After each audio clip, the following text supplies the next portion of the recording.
Hello friends, स्वागत है आपका इस वीडियो लेक्चर में। तो इस वीडियो में हम लोग जानेंगे समीकरण यानी कि रसायन शास्त्र के अंतर्गत एक टॉपिक समीकरण को संतुलित करना। और ये क्लास 10th के बोर्ड एग्जाम के लिए बहुत ही वीवीआई होता है। और समीकरण को संतुलित करना बहुत ही आसान होता है, बस हल्का सा आपको समझना है कि उसमें क्या ट्रिक लगता है और ट्रिक के माध्यम से आप उसको संतुलित कर सकते हैं। तो आइए हम एक एग्जांपल लेकर पहले शुरू करते हैं और फिर 2 4 5 एग्जांपल लेकर उसको भी संतुलित करना हम लोग सीखेंगे। तो आइए हम लोग वीडियो को शुरू करते हैं।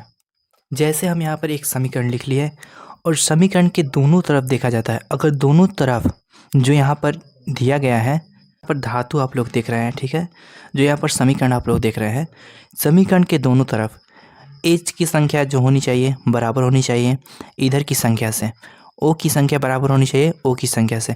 तो दोनों तरफ तीर का चिन्ह आप लोग देख रहे हैं। इधर की संख्याओं को, इधर का जो हम लोग पद देख रहे हैं, हम लोग इधर अभिकारक कहते हैं, ठीक है। और अभिकारक के फलस्वरूप बनता है उसको प्रतिफल कहा जाता है। तो हमेशा अभिकारक और प्रतिफल की संख्या बराबर होती है, तो उसको हम लोग क्या कहते हैं, संतुलित समीकरण। तो आइए सबसे पहले देखते हैं कि संतुलित समीकरण है या नहीं। अगर नहीं है तो इसको करना है पड़ेगा। तो देखिए, जैसे यहाँ पर H 2 गो है, कितना है H2, यानी कि H कितना है 2 है, यहाँ पर H2 है, यानी कि यहाँ पर H की संख्या क्या है, बराबर है, ठीक है। अब O देखते हैं तो O की संख्या यहाँ पर कितना है 2 है, यहाँ पर O की संख्या देखिए H2, यानी कि H यहाँ पर 2 है, O यहाँ पर कुछ नहीं है तो 1 है, ठीक है। यानी कि इधर 2 इधर 1, तो यहाँ पर असंतुलित हो गया। यानी कि हम लोग का जो संख्या है दोनों तरफ ये बराबर नहीं है। इधर 2H है तो इधर 2H सही है, यहाँ पर 2O है यानी कि ऑक्सीजन है, तो इधर 1 ऑक्सीजन है, तो दोनों तरफ बराबर नहीं है। तो बराबर करने के लिए एक नियम होता है, जो हम लोग का तत्व दिया रहता है प्रश्न में। तत्व के शुरू में इस तत्व जैसे H2 यहाँ पर देख रहे हैं तो इसके शुरू में, O2 देख रहे हैं तो इसके शुरू में, H2O देख रहे हैं तो इसके शुरू में किसी अंक से गुणा किया जाता है। वैसा अंक से गुणा किया जाता है जो अंक इन दोनों समीकरणों को क्या कर दे, संतुलित कर दे। जैसे देखिए, मैं इसको अगर हल करना चाहूँ तो कैसे हल करूँगा। तो यहाँ पर हम आंसर लिखना चाहें तो देखिए, इधर ऑक्सीजन कितना है 1 है, इधर ऑक्सीजन कितना है 2 है, ठीक है। तो इधर हम देखिए, यहाँ पर ऑक्सीजन 2 है, अगर हम यहाँ पर 2 से गुणा कर दें इस H2 में, इस पूरे समीकरण में, तो बताइए 2 से जब गुणा करेंगे तो ऑक्सीजन कितना हो जाएगा 2 हो जाएगा। तो सबसे पहले गुणा कैसे किया जाता है, किसी भी समीकरण के आगे किया जाता है। तो यहाँ हम 2 से क्या कर देंगे, गुणा कर देंगे। तो देखिए, जब 2 से गुणा हुआ तो H में भी 2 से गुणा होगा और O में भी। तो यहाँ में 2 से H में O में गुणा होगा तो 2O, यानी कि O2 और यहाँ पर 2O2, यानी कि दोनों बराबर हो गया। अब देखते हैं H कितना है। अब देखिए, 2 से 2 में गुणा हो जाएगा क्योंकि ऑलरेडी पहले से H2 यानी कि 2H है, यहाँ 2 से हम लोग गुणा कर दिए तो 2 ना 4, यानी कि H का मान कितना है 4 है। यहाँ पर H2 यानी कि 2 है, तो यहाँ पे 4 है और यहाँ पे 2 है, तो यहाँ पर 4 लाने के लिए क्या करेंगे, 2 से इधर भी गुणा कर देंगे। तो H2 के पहले क्या करेंगे, 2 से गुणा। अब देखिए, 2 दूना 4, 4H हो गया, 2 दूना 4, 4H हो गया। यहाँ पर O2 यानी कि 2 ऑक्सीजन है और यहाँ पे 2 से O में जब गुणा होगा यानी कि ऑक्सीजन गुणा होगा तो 2 ऑक्सीजन हो गया, यानी कि ये समीकरण पूर्ण रूप से क्या हो गया, संतुलित हो गया। अब आइए हम लोग दूसरा एग्जाम्पल देखते हैं। जैसे आप लोग यहाँ पर देख रहे हैं दूसरा एग्जाम्पल, H2 + Cl2, यानी क्लोरीन से ऑक्सीजन जब संयोग यानी मिल रहा है तो HCl का निर्माण कर रहा है। तो यहाँ पर देखते हैं कि H देखिए 2 है, H2 यानी कि 2H है और यहाँ पर 1H है, ठीक। यहाँ पर Cl2 यानी कि जो क्लोरीन है 2 है, यहाँ पर Cl कितना है 2 है, सॉरी 1 है। तो यहाँ पे 2 ये है 2 ये है, यहाँ पर 1 1 दोनों है। तो इस HCl में ऐसे किस अंक से गुणा करेंगे कि ये दोनों इसके बराबर हो जाएगा। तो देखिए, अगर 2 से गुणा कर देते हैं H में तो 2 से गुणा करेंगे तो 2H हो जाएगा, तो यहाँ पर 2H हो जाएगा। 2 से गुणा जब यहाँ पर एक बार हो जाएगा तो Cl भी कितना हो जाएगा 2 हो जाएगा, या Cl भी इतना क्या आ जाएगा यहाँ पर 2 हो जाएगा। तो दोनों पद में क्या हो जाएगा, समानता हो जाएगा। तो इसको हम लोग क्या कहेंगे, संतुलित। तो आइए हम लोग गुणा करते हैं। तो यहाँ पे हमने 2 से गुणा कर लिया HCl में, तो इधर भी H2 जो है 2 हो गया, इधर भी H 2 हो गया, इधर Cl2 2 हो गया, इधर Cl2 2 हो गया।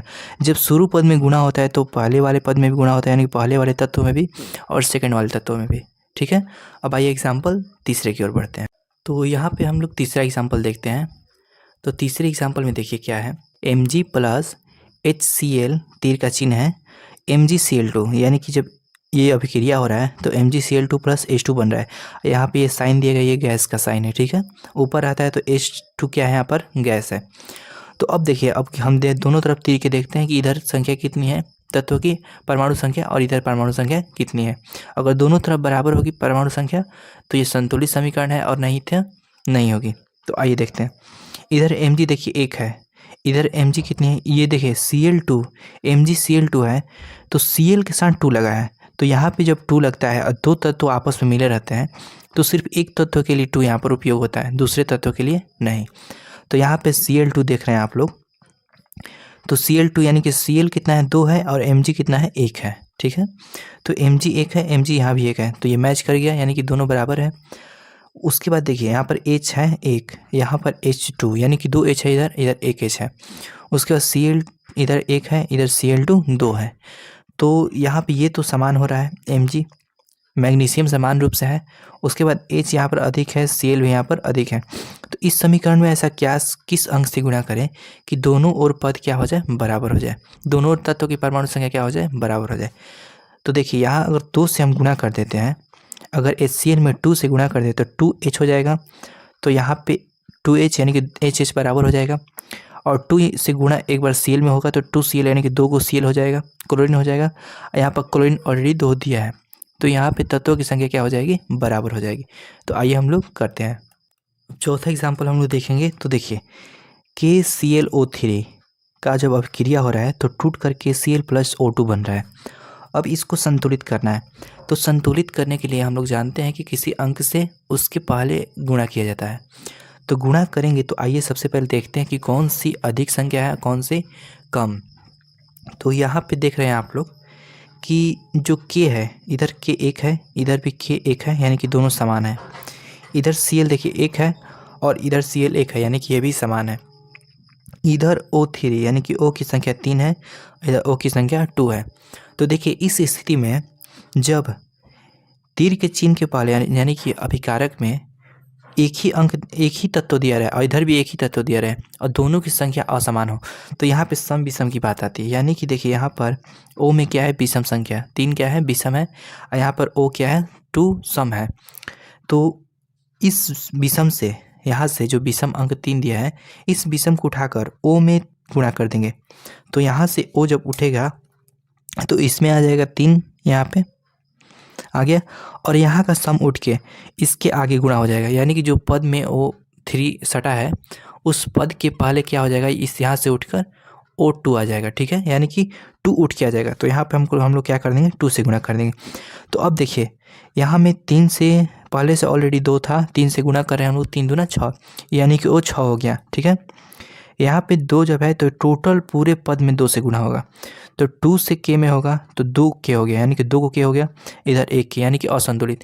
तो समीकरण संतुलित करते समय एक बात आप लोग देखते होंगे कि एक पद को संतुलित करने पर दूसरा पद ऑटोमेटिक क्या हो जाता है, असंतुलित हो जाता है, तो उसको भी संतुलित करना पड़ता है। तो यहाँ पर 2 K हो गया, यहाँ पर 1 ही K है, यहाँ पर 2 Cl हो गया, यहाँ पे 1 Cl है, यहाँ पर O3 यानी कि 2 से जब O3 पहले से है ऑलरेडी, यहाँ पर जब 2 से गुणा होता है 3 दूना 6, यानी कि O 6 हो गया, इधर 6 को, यानी कि O संतुलित हो गया, ये असंतुलित हो गया। तो यहाँ पे ये 2 है, तो यहाँ पे हम अगर 2 से क्या कर दें, गुणा कर दे, तो ये पूरा पद क्या हो जाएगा, संतुलित हो जाएगा। आप लोग यहाँ पे देख सकते हैं। अब हम लोग बढ़ेंगे एग्जाम्पल नंबर 5 की तरफ। तो यहाँ पे हमने अगला लिख लिया समीकरण। अब देखिए इसको संतुलित करना है, तो सबसे पहले उसको मिला लेंगे, कितना है, तो यहाँ पर Fe यानी कि Fe जो है यहाँ पर 1 है और यहाँ पर Fe जो है 3 है। यहाँ पर H की संख्या 2 है, यहाँ पर H की संख्या 2, यानी कि समान हो गया। यहाँ पर O की संख्या कुछ नहीं तो 1 है, तो 1 है, और यहाँ पे O 4 है। तो यहाँ पे आप लोग देख रहे होंगे समीकरण में कुछ ज़्यादा है तो कुछ कम है, कुछ समान है। तो अब हम क्या करेंगे, इसको संतुलित करने से पहले इसको लिखेंगे हम लोग।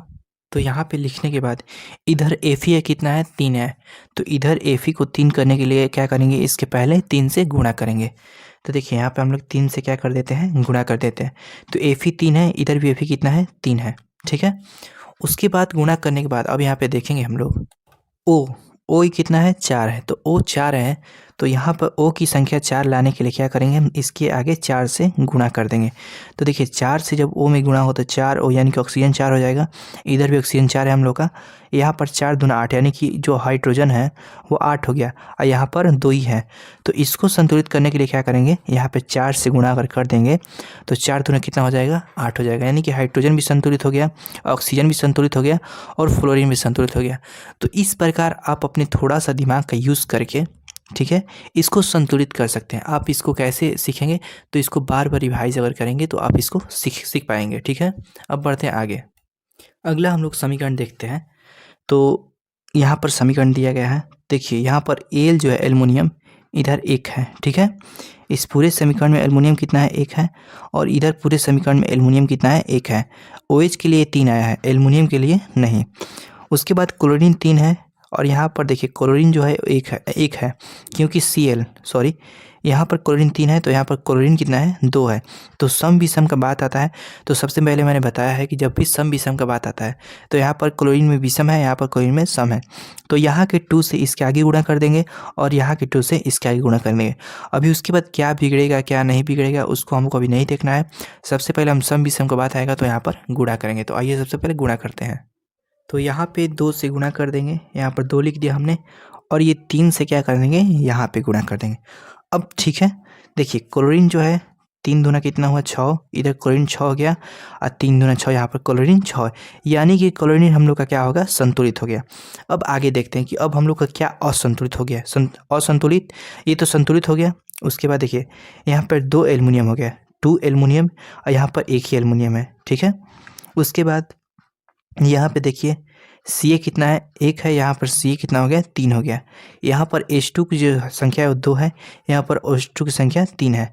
तो यहाँ से देखिए सम विषम का फिर से बात आया तो यहाँ पर OH की संख्या कितनी है, 2 है, यहाँ पर OH की संख्या 3 है। तो 3 को उठाकर यहाँ पे गुणा कर देंगे, 2 को उठाकर यहाँ से गुणा कर देंगे इसके आगे। ठीक है, तो यहाँ से 3 उठाकर क्या करेंगे, यहाँ पे गुणा कर देंगे और यहाँ से 2 उठाकर क्या करेंगे, यहाँ गुणा कर देंगे। अब फिर से हम लोग देखते हैं, देखिए Al कितना है, 2 है, तो यहाँ पे Al कितना है, 2 है। उसके बाद क्लोरीन कितना है, 6 है, तो यहाँ पर क्लोरीन कितना है, 6 है। 3 Ca यानी कि जो कैल्शियम है कितना है, 3 है यहाँ पर। तो यहाँ पर देखिए 3 यहाँ पर Ca यानी कि 3 कैल्शियम यहाँ पर भी, ये भी बराबर। और यहाँ पे 3 दूना 6 यानी कि OH जो है वो कितना हो गया, 6 हो गया। और यहाँ पे OH 3 दूना 6, यह भी OH, यानी कि ये समीकरण क्या हो गया हम लोग का, संतुलित। तो इस प्रकार भी संतुलित समीकरण होता है। ठीक है।